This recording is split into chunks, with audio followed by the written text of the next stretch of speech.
Karina, muchísimas gracias por darnos tiempo para esta entrevista. La verdad es que para nosotros va a ser muy valioso conocer tu perspectiva. Ya en su momento explicaremos por qué tiene de característico, en dónde estás tú. Pero bueno, yo prefiero que seas tú quien te presentes. Dinos en dónde estás, qué haces, a qué te dedicas, qué vendes. Y bueno, pues otra vez, gracias por el tiempo. No, no, a ti, Luis, en realidad por la oportunidad. Bueno, yo soy Karina Arévalo, yo soy peruana, estoy de hecho ahorita en Lima, Perú. Yo soy educadora socioemocional y también aporto mucho, especialista también en temas de gestión del cambio en entornos de innovación.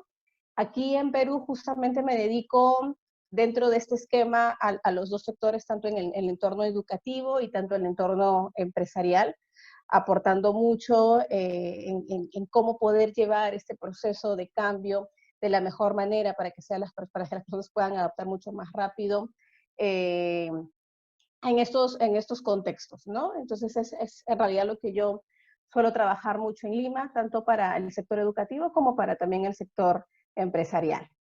Pues mira, así que nos acabas de confirmar la importancia y por qué te tenemos que entrevistar. Uno, experta en cambio. Creo que hay algo, si hay una palabra que se está moviendo en el mundo en estos momentos es esa, cambio, cambio, cambio. Ahorita nos platicarás sobre el tema del cambio. Y la otra, pues, estás en Perú. La verdad es que muchas de las entrevistas que yo he hecho, pues es gente que estamos aquí en México. Y me interesa mucho primero que nos cuentes cómo lo están viviendo allá en Perú. Este reto, estas incertidumbres, cuéntanos, ¿cómo lo ves tú desde allá en Perú? Mira, yo lo veo en realidad que todavía desde el factor humano, desde el entorno Sí, humano, sí, sí, sí. como población, veo que todavía hay mucha resistencia a este cambio. Hay un sector sí que ha tomado gran conciencia, ha tomado la preocupación, sigue al pie de la letra las medidas. Hay otras personas que en realidad siento que no están tomando mucho la conciencia porque siento que en realidad eh, no hay una buena, desde el plano de la educación emocional, siento que no hay una buena gestión de emociones, no hay una aceptación de un miedo, no hay una regulación correcta del miedo.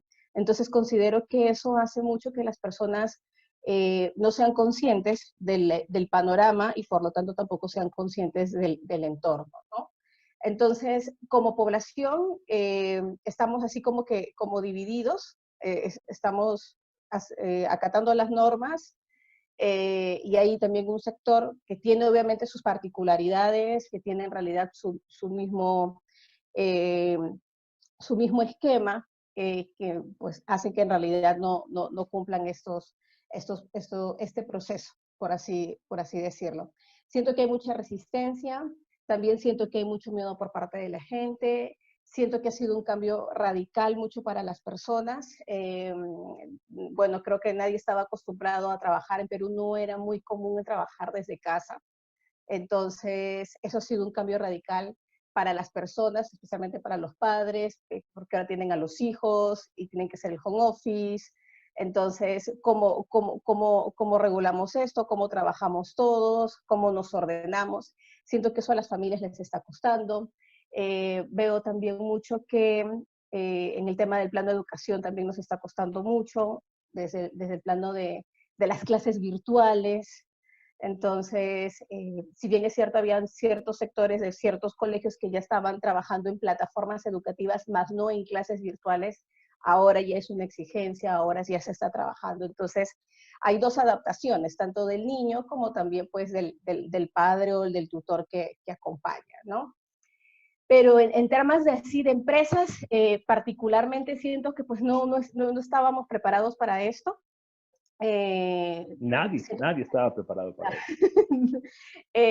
sí, nadie, especialmente nadie, o muy pocos, los que trabajábamos ya, bueno, yo también vengo trabajando ya hace aproximadamente 4 años en home office, entonces sí tenía mi rutina, pero a mí también mi rutina me cambió porque yo trabajaba sola en casa, ahora tengo que compartir con el esposo, ¿no? Con mi esposo que también está trabajando home office, ordenarnos, y de ciertas Claro. maneras era como que ya tú trabajabas en home office, pero no tenías tanto que cocinar en casa, ¿no? Entonces ahora te ordenas para cocinar porque aquí en Perú no hay servicios de delivery para los restaurantes están cerrados.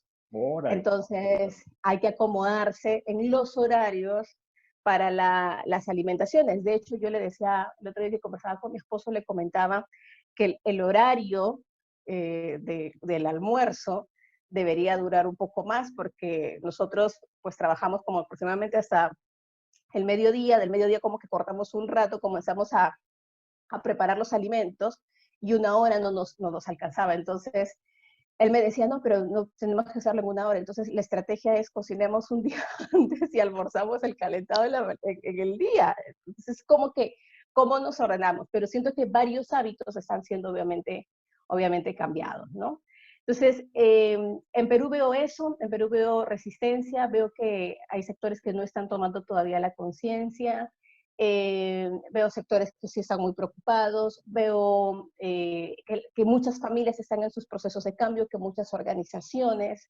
Entonces, todos estamos en ese proceso, pero siento que de ese proceso podemos sacar las mejores prácticas dependiendo de cómo lo enfoquemos justamente este proceso de cambio, ¿no? Eso es en realidad lo que consiste. Y a ver, justamente que ya estás poniendo ese término en la conversación, cambio, cambio, cambio. Eh, tú que has dirigido varios procesos de cambio, tú que has estado con tus pinzas ahí haciendo temas de cambio, cuéntanos cuáles son estas mejores prácticas que podríamos implementar ahorita a nivel equipos, organizaciones, empresas, para poder enfrentar un cambio como el que estamos viviendo.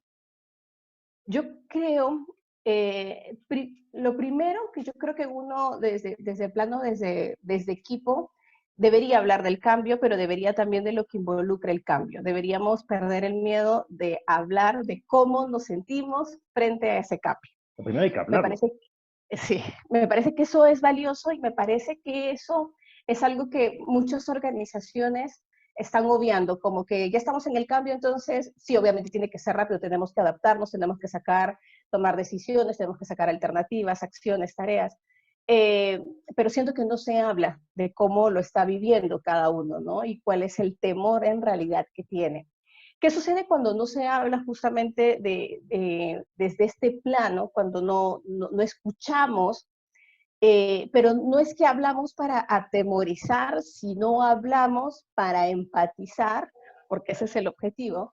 Hablamos para decir, oye, yo siento que pues, yo tengo miedo a este cambio, o yo siento esto, ahora de repente yo no tengo el miedo, sino en realidad a mí me está dando, pues desde el enojo, desde el coraje, a mí me está dando de repente desde la ansiedad.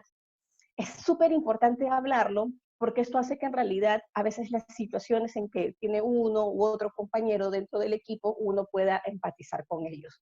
Y también para que los líderes puedan también aterrizar las expectativas que puedan tener cada colaborador frente a este proceso de cambio. Y el líder también debería de hablar de lo que él está sintiendo y percibiendo, pero desde la apertura de que doy el pie para que los demás hablen, pero no tanto de como que fomentar el miedo, porque es otra cosa que a veces sucede cuando el líder a veces no maneja muy bien estos procesos, ¿no? Comienza a fomentar el miedo y ahora qué no vamos a hacer, o comienza también a dar la responsabilidad a los que están arriba del líder, ¿no? Como que yo no decido, como que pues sabe Dios qué Se va a lavan las suceder, manos. se lava las manos como Pilatos y eso genera más incertidumbre y más ansiedad y más miedo en los colaboradores. Entonces, yo siempre cuando trabajo con líderes en este tema, siempre indico que siempre en una reunión comiencen en realidad pues testeando las emociones que tiene la gente. El hecho de hablar, aunque no lo crean, ya está comprobado que reduce la emoción que está sintiendo la persona. El hecho de que ya comience a hablarlo y se comience a expresar dentro del equipo. ¿Cuál es el objetivo? Que no se quede solamente en hablarlo, sino es, perfecto, ya ahora que todos tenemos miedo, enojo, ¿no? Ansiedad, ¿qué recursos tenemos como equipo para poder afrontar juntos esta situación? Y que el equipo comience a ver, uy, aló, Sí, sí, sí, aquí te escucho, te escucho. ¿sí? Sí, porque yo no sé, te dejé de ver. Aquí estoy, aquí estoy. Yo te sigo viendo y toda la conversación sigue perfecto. Ok, perfecto. Entonces, es como que, perdón, creo que me perdí un poquito. Hacer un inventario de recursos que el equipo empieza a proponer. Un inventario de recursos que el equipo pueda proponer para que obviamente vean los recursos primero que tienen, para luego también comenzar a ver aquellos recursos que podrían necesitar para afrontar este cambio. pero eso debería nacer justamente desde el jefe, desde el líder, y que debería promover estas situaciones. Yo creo que ese es el primer paso en que un equipo debe afrontar estos procesos liderados justamente por en el que encabeza este equipo o este grupo humano, hablar.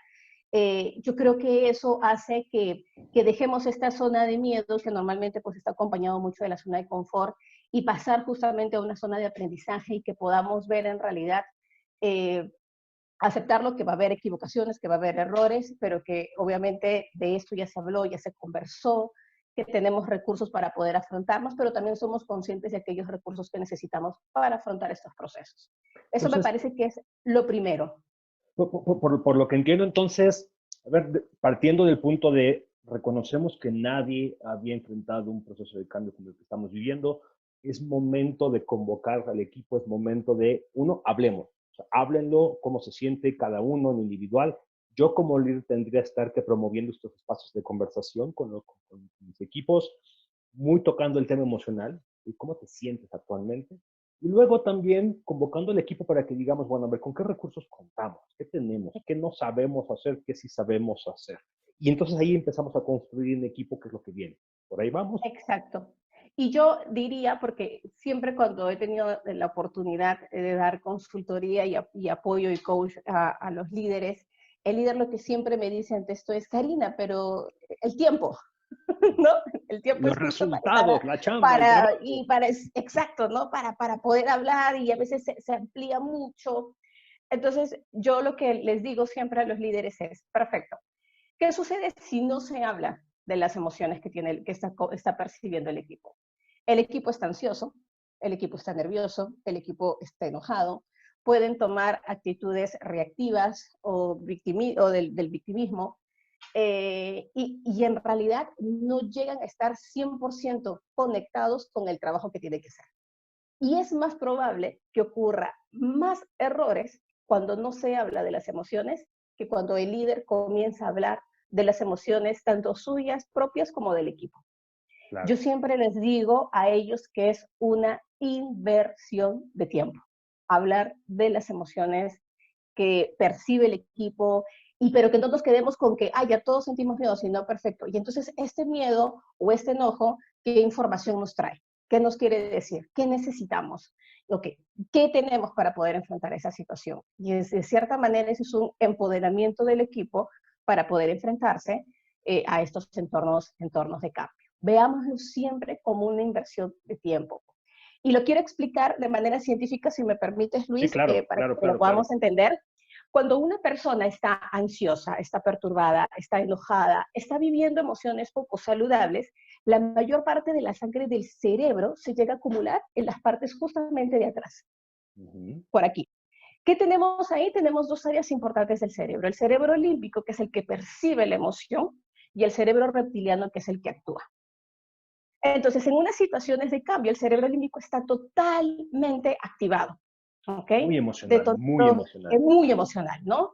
Y el cerebro reptiliano, obviamente, su labor es la sobrevivencia, la Protegernos. supervivencia, protegernos. Entonces, en estas situaciones, normalmente el cerebro reptiliano nos hace actuar de manera o de huida o de ataque.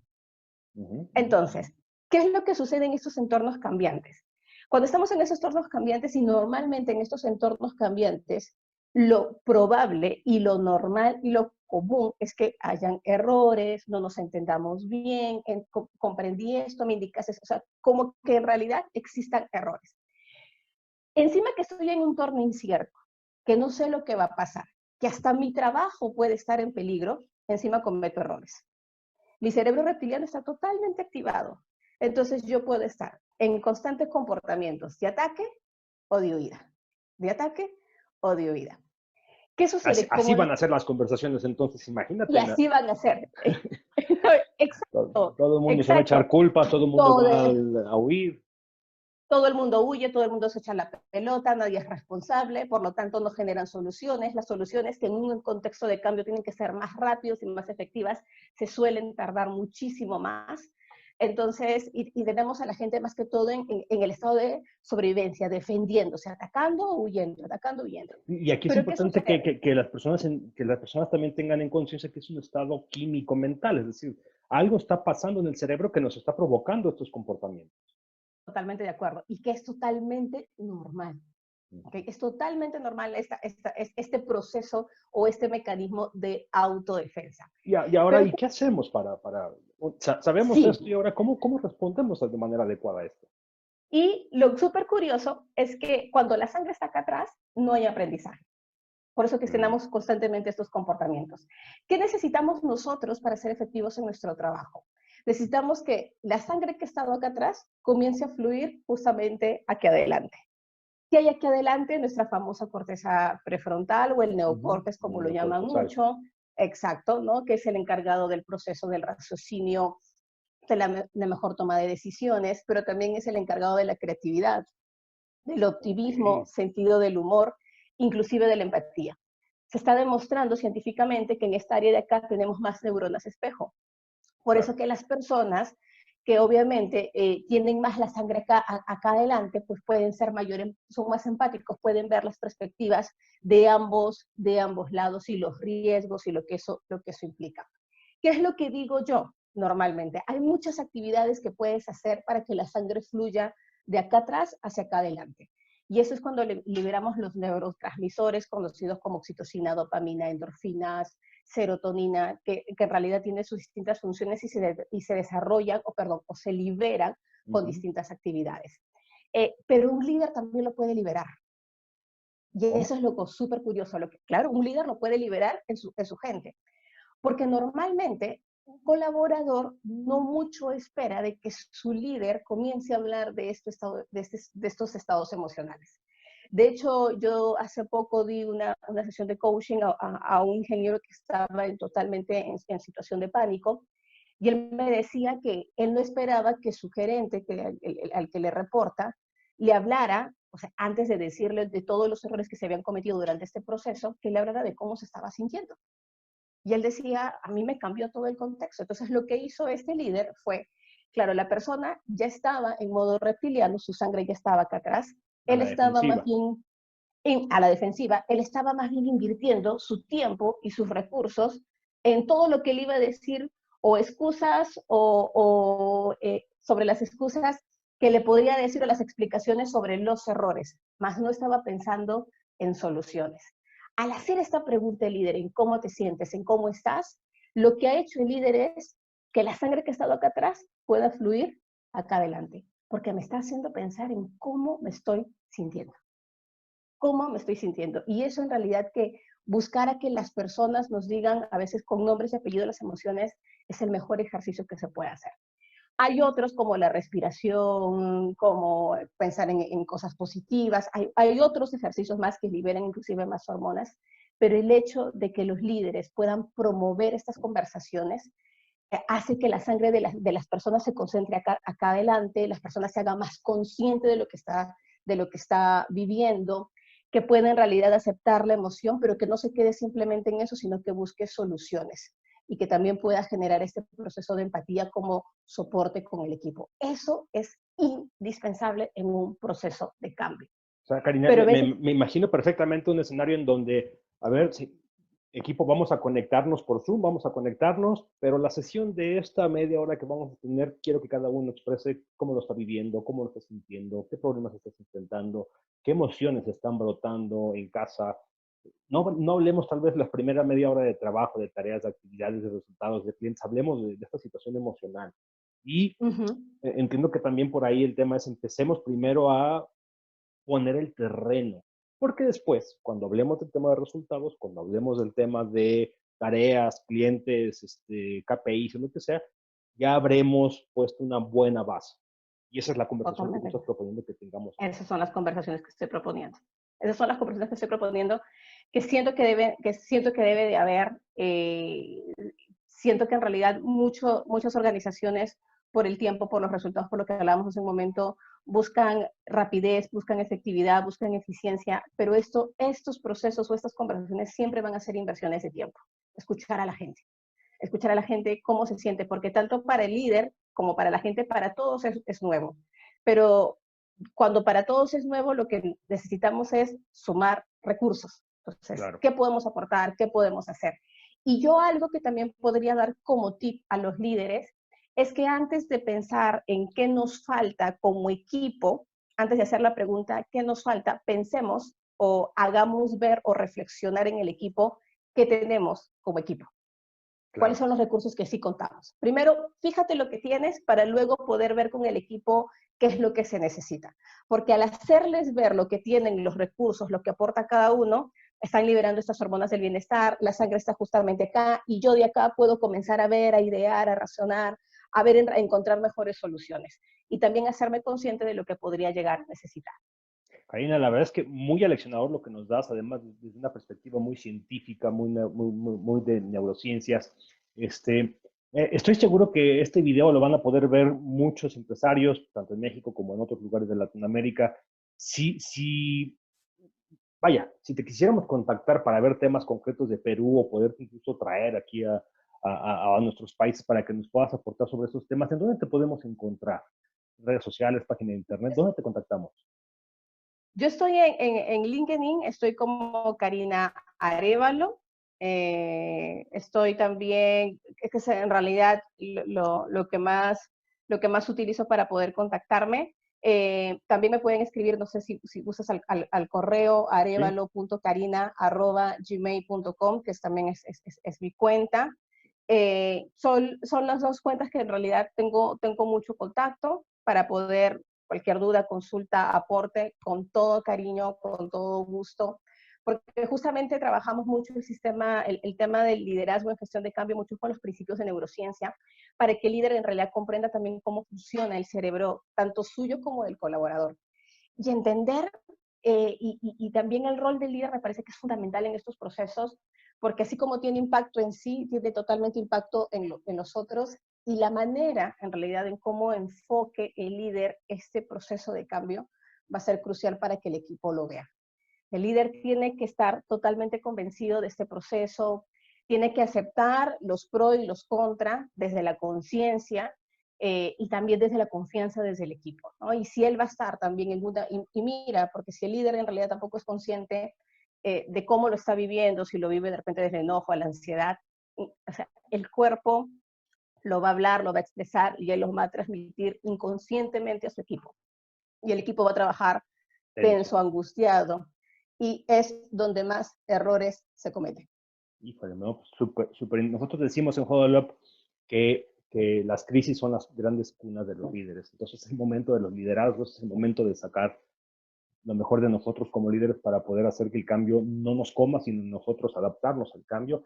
Muchísimas gracias, Karina. La verdad es que me ha sorprendido muchísimo tu participación. Y bueno, pues ahora sí que un último mensaje, entendiendo que esto lo van a ver empresarios, directores, líderes de negocios. ¿Qué último mensaje nos quisieras dar? Vivamos este proceso de cambio desde la conciencia. Me parece que es una bonita oportunidad para mirarnos más de adentro. Creo que este es un proceso de cambio que nos invita también a ver desde adentro hacia afuera. Vivamos desde la conciencia, contagiemos en realidad proactividad, contagiemos en realidad optimismo, luz, esperanza. Me parece que esto es también una bonita lección, más que empresarial, siento que es una bonita lección de humanidad. Entonces, La humanidad es está más, aprendiendo. sí, siento que es la humanidad y siento que era algo que tenía que suceder y es algo que nos ha llevado como que a la fuerza. Entonces, si ya estamos en esta zona, ya estamos en este proceso, pues veamos en realidad todo como aprendizaje. Y para poder verlo como aprendizaje es importante la gestión emocional para que puedan salir estas ideas súper innovadoras, súper creativas, donde en realidad podamos pensar también en el cliente, en el usuario, ¿no? Pero si no aceptamos esto desde ese entorno, desde la conciencia, va a ser muy difícil porque vamos a estar en situación, o en comportamientos más que todo de supervivencia, sobrevivencia, más del yo que de comunidad o de ecosistema. Perfecto, pues muchísimas gracias, Karina, y estaremos en contacto seguramente pronto contigo. Gracias, Luis, encantada.